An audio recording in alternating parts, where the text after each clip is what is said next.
이슈 삼합 시간입니다. 김필성 변호사, 신윤 변호사 함께하겠습니다. 안녕하십니까? 안녕하세요. 네, 자, 선거 끝나고 처음입니다. 처음 네, 어제 방송입니다. 정말 새로운 대한민국을 만나는 기분으로 기분이 너무 좋더라고요. 좀 계속 웃고 세상에. 있네요. 예. 네, 공기도 다른 것 같더라고요, 저는. 네. 그래가지고 좀 남달랐습니다. 그냥 하늘 구름도 예쁘고 아하. 이렇게 우리나라가 이렇게 아하. 아름다운 우리나라 막 이렇게 막 이런 마음이 절로 생기는 날이었습니다. 우리 김필성 변호사님도 마찬가지입니까? 저는 예. 안도감 같은 게 안도. 저는 이제 약간 이제 사실은 네. 사건이 걸려 있잖아요. 예. 사건 변호사 예, 변호사니까 업무를 이게 하셔야 되니까. 이제까지 해온 게 이제 이제 결과를 보고 이제 해방되는구나. 네. 나는 이제 이루었구나. 아하. 약간 그런 느낌이 들어서 이제 그날 이제 그 유력된 다음에 확실된 다음에 이제 연설을 하셨잖아요. 그 연설을 제가 야식으로 잔치국수를 먹으면서 봤는데 네. 봤는데 그냥 뭔가 이렇게 좀 내려가는 듯한 예. 잔칫날은 잔치국수죠. 잔치국수를. 네. 약간 그래서 안도감 같은 거 이런 거 좀 들었어요. 제가 김필성 변호사님이랑 네. 원래 개인적으로 따로 연락을 하지 않고 오로지 이 여기서. 뉴스인 사이다만을 위해서 연락을 안타깝지만 하는데 저희가 세 명이 동갑이고 이러지만 그렇게 개인적 연락을 개인적으로 연락을 안 하죠. 근데 제가 김필성 변호사님한테 6월 2일 연락드렸습니다. 밤에 이게 뭔가 이렇게 긴급한 사정이 생겨가지고 이슈가 네. 되면 안 되는 거 아니에요? 걱정이 많잖아요. 또 변호사들은 작은 일이 하나하나. 선거 전날. 예, 선거 네. 전날 6월 2일 선거 전날 이 선거와 관련해서 네. 법률적인 어떤 이슈와 관련해서 김필성 변호사님과 긴박하게 거의 밤 12시까지만 소통하면서 와 이거 혹시 문제 뭐 이런 것들 걱정 고민이 너무 많은 거예요. 혹시라도 이 작은 것에서 그러니까요. 뭐 문제가 되지 않나 그런 것 때문에 정말 처음으로 연락을 드리면서 네네 그랬습니다.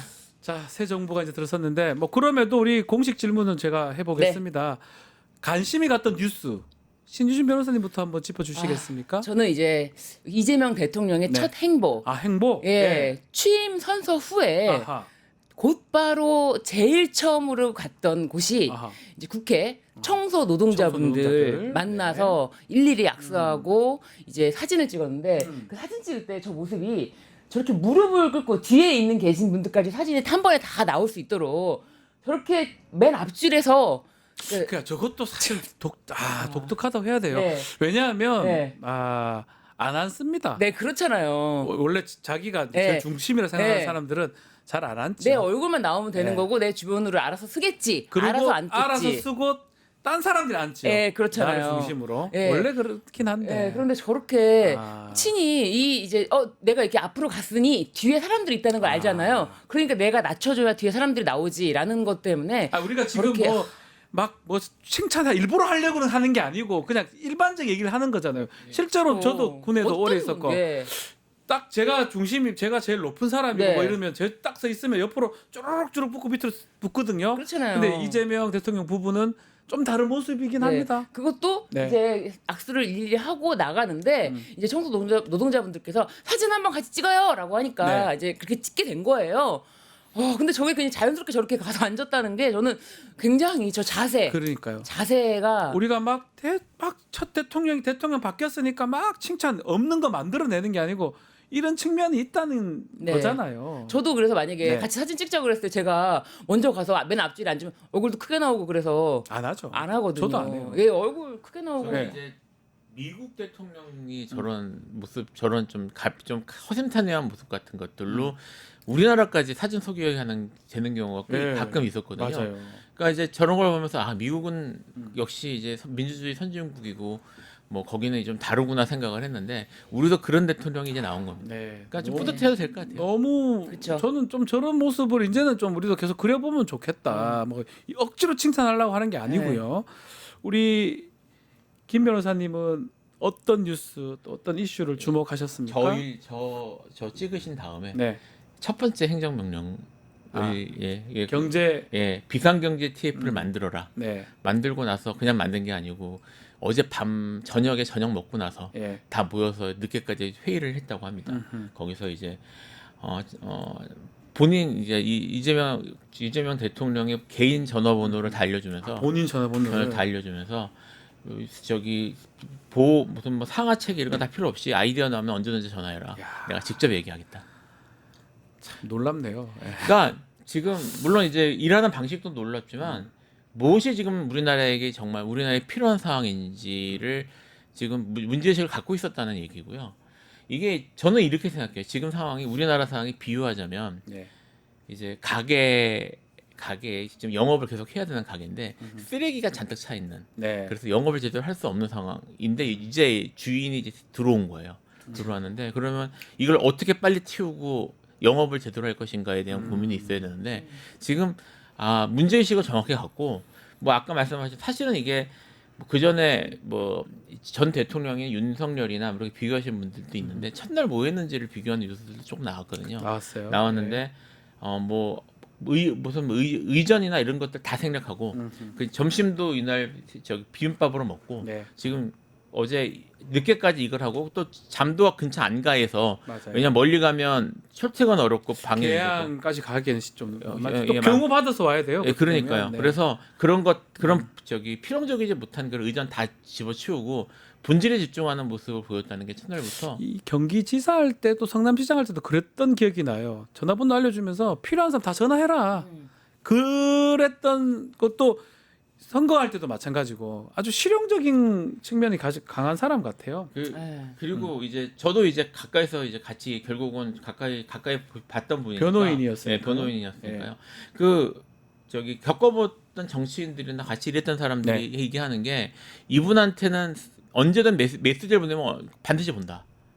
저도 사실은 답을 받았어요. 예, 그러니까 할 말 있으면 보내라, 네. 직접 보내라. 답을 그러면 줘요. 예. 새벽이라도 본다. 답을 줘요. 그러니까 저 이분이 지금 지금 전화번호 알려주고 연락하라고 하는 게 그냥 하는 말이 아니고 진짜입니다. 이분 일하는 스타일입니다. 예. 그러니까 이게 이런 것들이 지금 관철되고 있는 것 같고요. 이게 뭐 이제 시작이니까 좀 지켜봐야 되겠지만 어쨌든 방향을 올바로 잡고 최선을 다해서 이쪽 뭐 나라를 바로잡는 쪽으로 가려는 듯한 모습인 것 같아서 이게 비교를 하면 안 되는데 그거가 예뻐 되죠. 술 먹고 전날 술 먹고 늦게 출근하고 지각하고 뭐 이런 생각을 했지 않습니까 우리가. 게다가 이제 제가 그 한남동 관저 인근에 네. 제가 살거든요. 아 예. 근데 거기 진짜 교통 통제를 어마무시하게 했거든요. 맞아요. 출근도 안 하면서도 교통 통제하고 출근할 맞아요, 때도 교통 맞아요. 통제하고 이중으로. 맞아요. 근데 그 통제 자체가 엄청 오랜 시간 동안 잡아놔가지고 신호를 맞아요. 다른 차들은 일체 못 가게. 근데 그런 것에 대해서 아무런 조금도 거리낌이 없었는데 어제 또 이 얘기도 하더라고요. 뭐요? 출퇴근 시간에 네. 그렇게 안 하는 교통 걸로. 통제 그렇게 심하게 하지 않겠다. 그렇게 하면 시민들도 너무 불편하고 너무 불편하더라. 보기 싫었다. 그거 싫었다라고 하면서 출퇴근 시간 교통 통제 그렇게 하지 않겠다. 와, 근데 이런 것까지 생각했다는 게 네. 정말 다르구나. 우리가 달라. 억지로 칭찬하려고 칭찬하는 게 아니고 비교가 될 수밖에 없는 상황이니까 뭐 그런 얘기를 네, 하는 거다. 맞습니다. 이렇게 이해해 주시면 좋을 것 같습니다. 자, 새 정부 들어서면서 주요 인선 어제 발표가 됐습니다. 김민석 의원이 국무총리로 지명이 되고 비서실장에는 강훈식 의원이 네. 지명이 됐습니다. 자, 대변인 또 강유정 의원, 안보실장에 위성락 의원 등등. 인사도 메시지 아니겠습니까? 그럼요. 무엇을 가장 신경 썼다고 봐야 됩니까? 일단 특히 이제 비서실장 같은 경우에는 그 뭐 이제 개파색이었다 뭐 이런 여러 가지 이야기했는데 이게 그 이재명 이제 아직 이재명 대통령, 예, 대통령. 자꾸 대표라고 예, 그래요. 예. 네. 이재명 대통령의 특징 중에 하나가 저기 엄청 이제 자기 생각이나 이런 것들을 강력하게 잡고 이렇게 추진을 이렇게 미는 타입이에요. 네. 비서실 같은 경우에는 여기에 맞춰줄 사람이 필요합니다. 아, 그러네요. 예, 맞춰줄 사람이 맞춰줘야 되니까. 맞춰줄 사람이 필요합니다. 예. 사실 이제 그 전 이제 민주당 정권이었던 문재인 정권 같은 경우에는 비서실장의 색깔이 강한 편이었거든요. 예. 근데 그게 장점도 있겠죠. 분명 장점도 있겠지만 임종석 비서실장이었죠. 뭐, 예, 비서실장이 처음에 그렇게 했고요. 좀 색깔이 강했잖아요. 그래서 뭐 근데 주목도 좀 많이 받고. 네. 근데 지금 현 상황에서는 특히 비서실은 일사불란하게 돌아가는 게 필요하고요.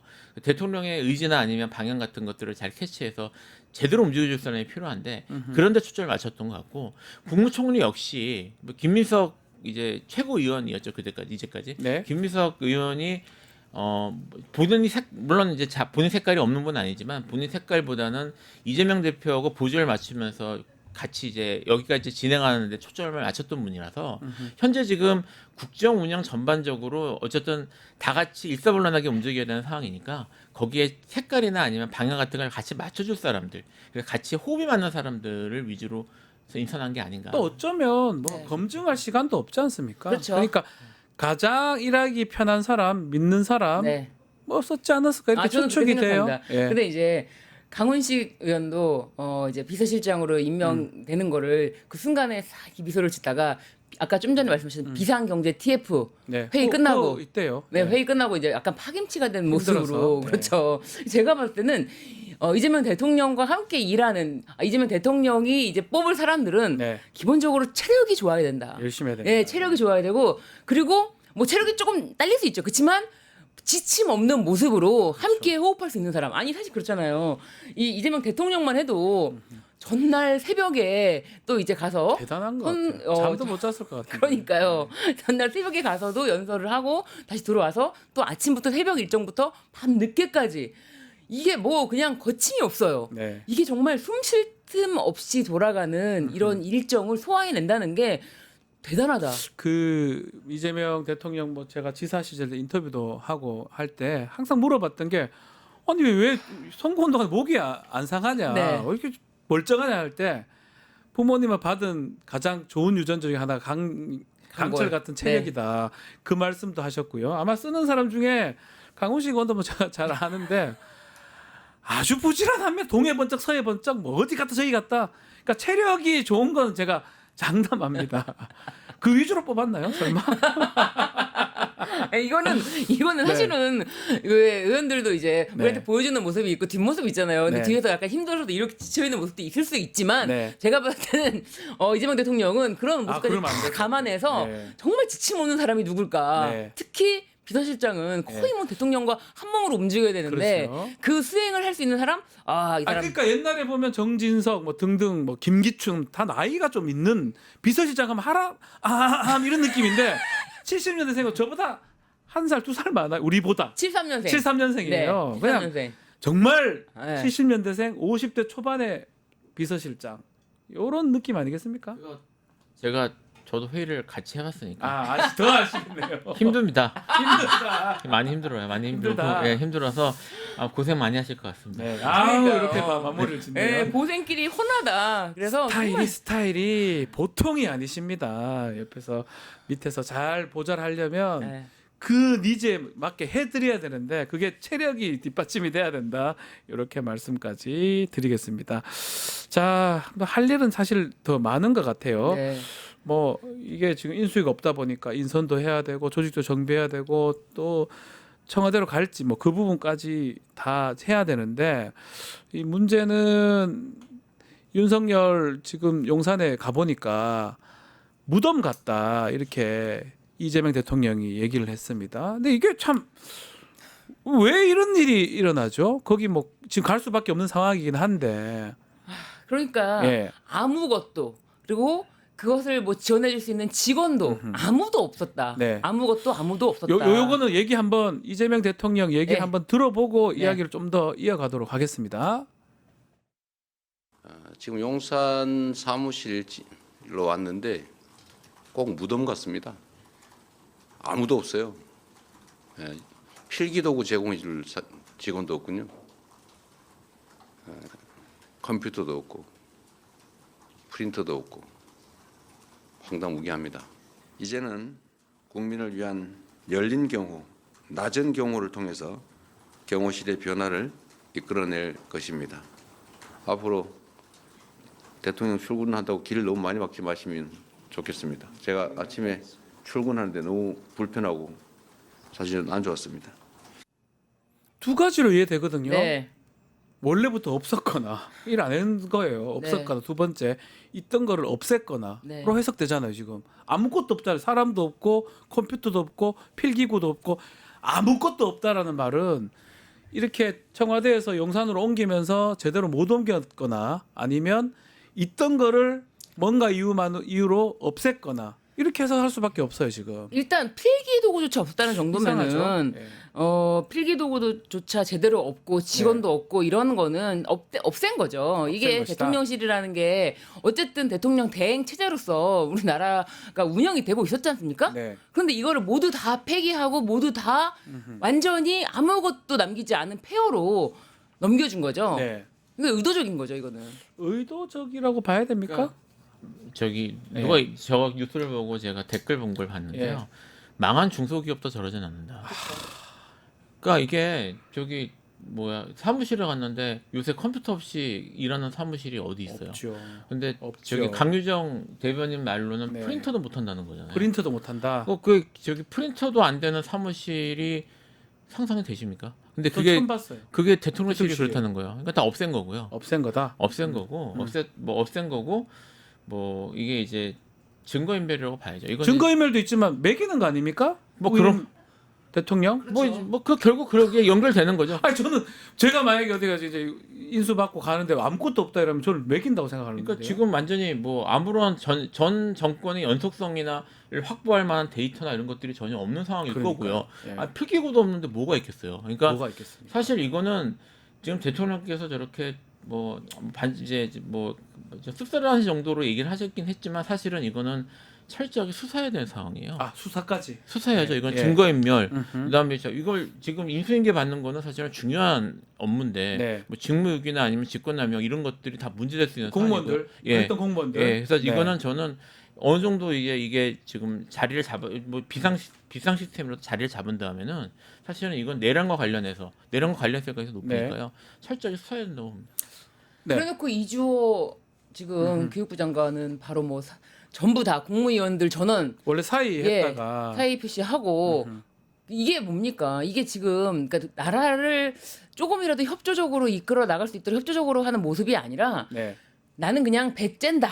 나는 그냥 아예 아무런 협조를 하지 않음으로써 자신이 속했던 자신을 임명했던 사람들에 대한 아직도 그 충성심 그 모습인 거죠. 그러면 안 되지 않나? 그렇잖아요. 그래서 어저께 권성동 원내대표도 그렇게 제가 봤을 땐 굉장히 무례한 그런 모습을 연출했던 고개 것으로 들고, 예, 예. 고개 들고 그리고 심지어 이제 어쨌거나 대통령 인사를 하고 나서 바로 뒤에 여사 인사를 하는데 여사님 인사를 하는데 굳이 딴 데를 쳐다봅니다. 네. 눈을 마주치지 않으려고. 제가 봤을 땐 굳이라고 보여요. 굳이. 굳이. 제가 봤을 때는 이제 그런 모습들이 다 일맥상통하다. 그리고 김문수 전 장관의 뭐 말도 그 어떻게 보면 취임에 대한 이재명 대통령에 대한 취임에 대해서 뭐 대다수의 국민들이 원치 않는 사람이 대통령이 되었다. 네. 뭐 이런 발언을 함으로써 지금 이 말도 안 되는 지금 이 정권 초기부터 저쪽이라고 말씀드리긴 그렇고 이제 발목 잡기 이런 거를 완전 하는 거죠.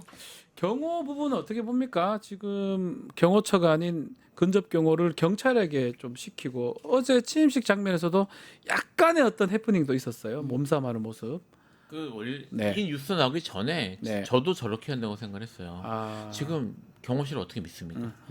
그리고 그러니까 이제 두 가지 측면이 있습니다. 첫째는 말씀드린 것처럼 다 아시는 경호실이 이제까지 보였던 모습들은 사실 내란의 주요 임무 종사자라고 봐도 과언이 아닐 정도였고요.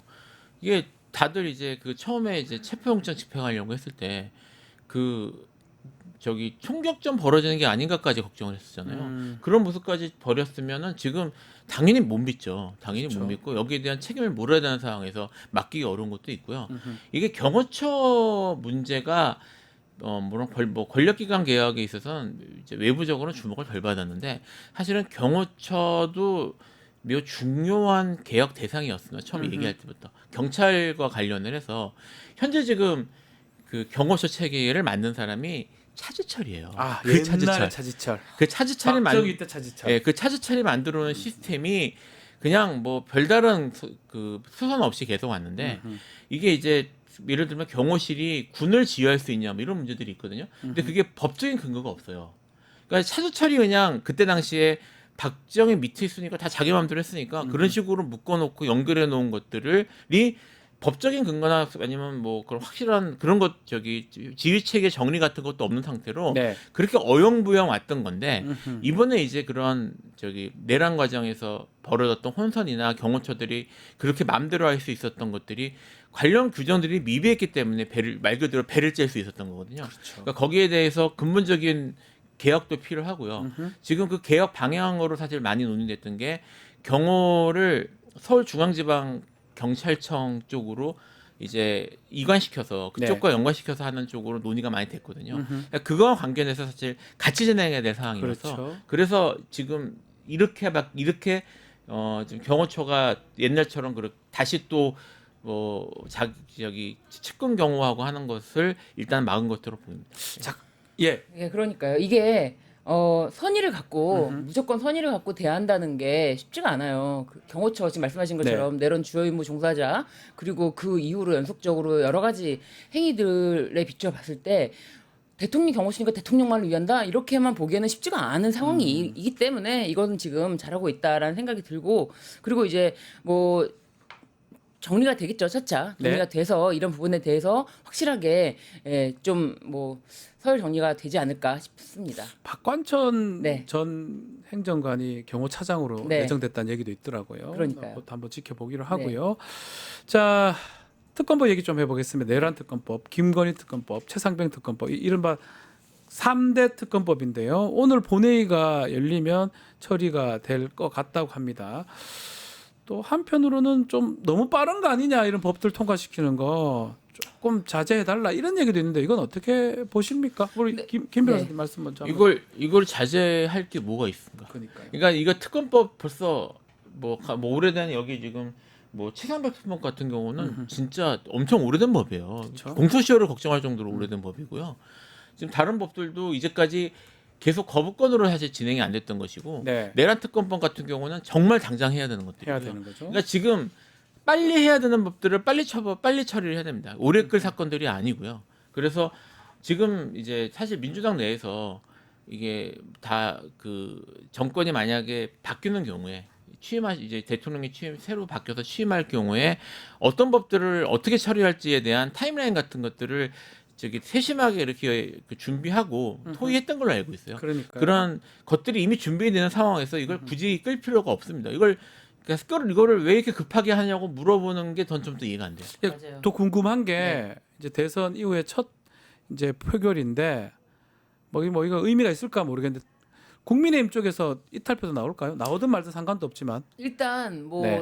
이탈표는 안철수 의원 같은 경우는 이제 뭐 특검법에 대해서 찬성하는 것들이 계속 있어 왔고요. 네. 그리고 첫 내란 특검법에 대해서도 뭐 국힘당 6명, 당시 6명이 여기 5명이군요. 그쵸. 5명이 찬성했던 경우가 있고요. 그렇기 때문에 뭐 이탈표는 저는 충분히 나온다라고 보여집니다. 왜냐면 지금 뭐 더 이상 누구를 지키기 위해서 이거를 반대합니까? 무엇을 위해서? 무슨 누구 눈치를 보기 위해서? 국민의 눈치를 봐야 되는 거 아닙니까?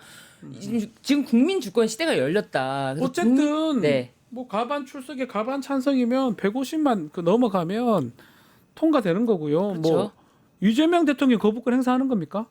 안 하잖아요. 네, 그럴 리는 없죠. 네, 통과는 그럴 리 되고 없잖아요. 뿐만 아니라 저는 네. 충분히 이탈표가 네. 뭐 6표까지도 나온 적이 있었는데 이탈표가 더 나올 수 있다. 200 넘을 수도 있다. 200까지 안 넘어도 잘 돼요. 모르겠어요. 안 넘어도 예, 되고 안 넘어도 돼요. 그때는 네. 하도 거부권으로 다 막고 있으니까 그렇게라도 좀 하기를 바랬던 네. 것 같은데 지금은 뭐 그런 거 아무런 문제점이 없고 그러면 결국 특검 이게 공포하고 시행하는 것도 바로바로 할 수 있겠네요. 바로 돼요. 특히 네. 내란 특검은 지금 재판이 상당히 진행이 되고 있는데요. 네.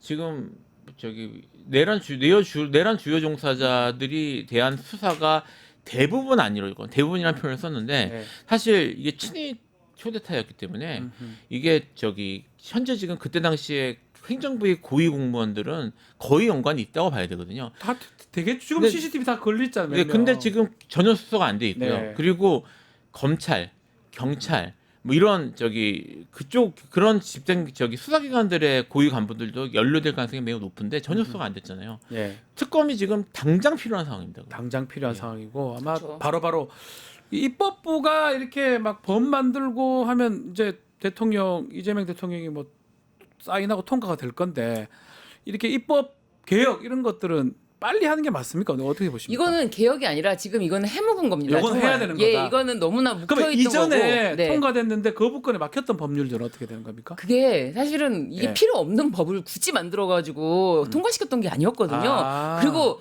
많은 법은 심지어 국힘당과 상의까지 하고 협의가 됐던 사항도 있어요. 그런데 그냥 거부권, 그냥 무조건 거부권 행사하는 뭐 거부권 행사가 자체가 자신의 그냥 어떤 할 일이라고 생각하는 건지 그러니까요. 오로지 그거밖에 기억이 안 납니다. 가만 더 올려 보면 뭐 방송법들도 있고 예. 뭐 여러 가지 법들이 다 거부권에 막혀서 그렇죠. 안 됐던 거잖아요. 앞으로는 그럼 통과되겠네요. 그런 것들이 이제 사실은 그 전에는 통과를 목적으로 어느 정도 와 좀 이제 후퇴하거나 이런 타협한 부분들이 있었던 네. 법들인데 이젠 그럴 필요가 없어요. 음흠. 그러니까 이제 원래 민주당이 원래 생각했던 그런 좀 더 개혁적인 내용으로 바뀌어가지고 일사천리로 통과되겠죠. 개혁이라는 게 저희 가만 생각해 보면 국회가 하는 겁니다. 네. 법 만들면 그게 끝나는 거예요.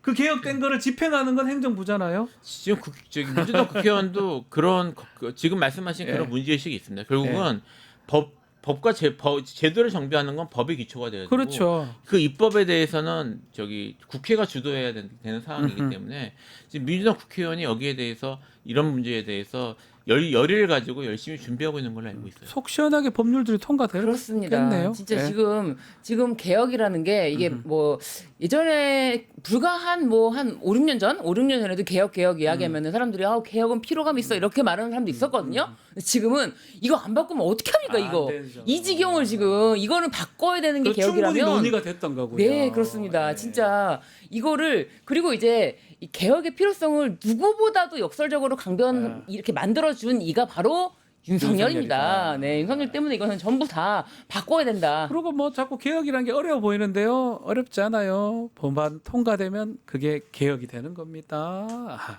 실행은 행정부가 하는 거죠. 맞습니다. 그게 입법, 사법, 행정 이렇게 상권 분립입니다. 네.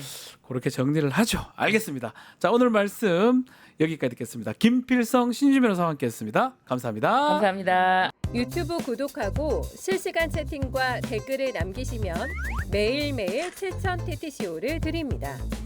참여 방법은 통통물 어플을 다운로드하고 회원가입과 로그인을 해주세요. 마이페이지에서 나의 회원 고유 번호를 복사해주세요. 유튜브 구독 후 실시간 채팅이나 댓글창에 고유 번호를 한 번만 입력하면 준비 끝!